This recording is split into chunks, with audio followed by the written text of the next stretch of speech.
Welcome to part 4 of this short video series on refurbishing a Stuart S50 model steam engine. In this video I continue rebuilding the engine. I may get to timing the engine depending on how the rebuild goes. I continued the rebuild starting with installing the connecting rod and cross head.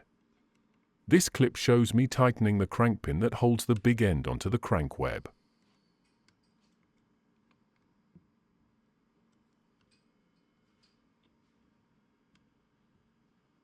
The next step was to connect the piston rod to the cross head. I accomplished this by turning the piston rod via the slot in the end of it and screwing the thread on the other end into the cross head.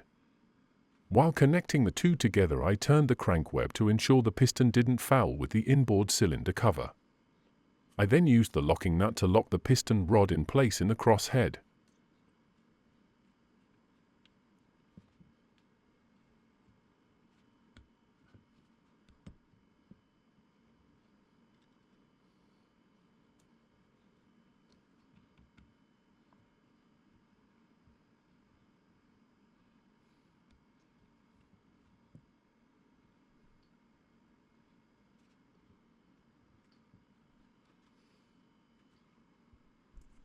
Next, I installed the cross-head spacers and cross-head guide bars.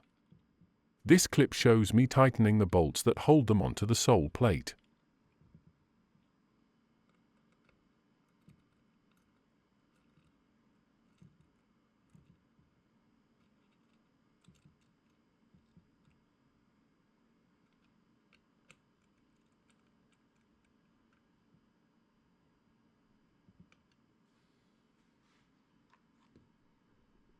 I decided to put oilers on the main bearings and cross-head guides. This clip shows me tapping one of the main bearings with an 832 threads per inch tap.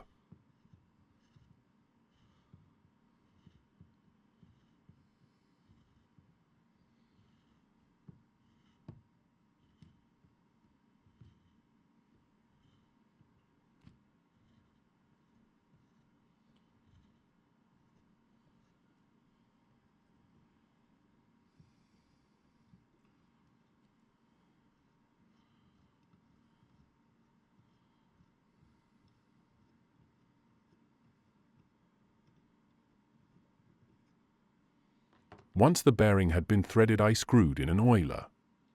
This was repeated for both main bearings.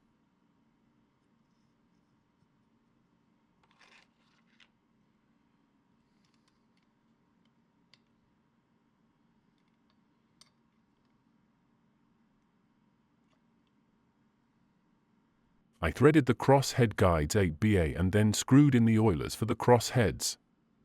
Installing oilers on the main bearings and cross-head guides is a nice finishing touch for the engine.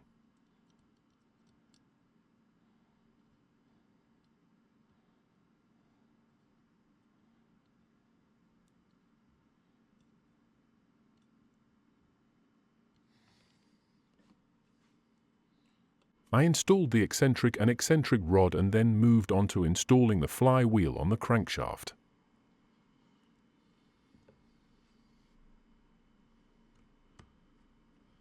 The flywheel tightens onto the crankshaft using a grub screw which locates in a dimple drilled in the crankshaft.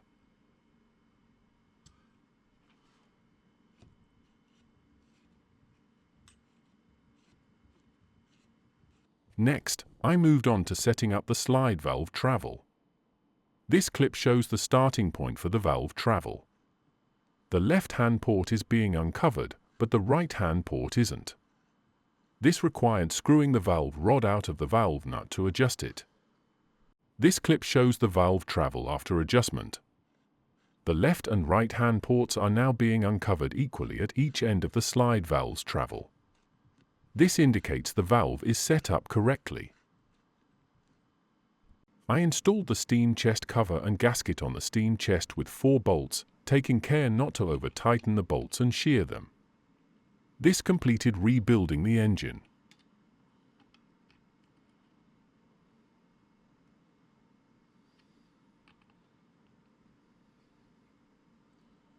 This photo shows the engine on the bench. When assembling the engine, I noticed a dimple on the crankshaft for the grub screw on the eccentric to locate in. This may alleviate the need to time the engine, so I hooked up an air supply so that I could run the engine. The engine started without any timing required. The next two clips show the engine running on the bench. I started with around 10 psi air pressure and then reduced it to around 5 psi. Overall, I was very happy with how the engine ran.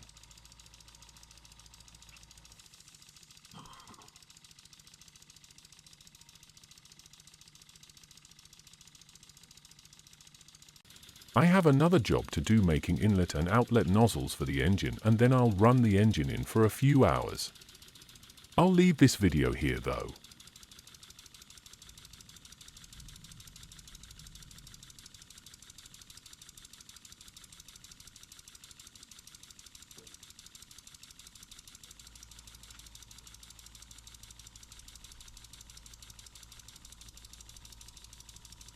So, that's rebuilding the Stuart S50 model steam engine completed. Next, I'll be making the inlet and outlet nozzles and running in the engine. There will be more videos in this series coming soon. Thank you for watching this video. Please like and subscribe to support my channel. Thank you.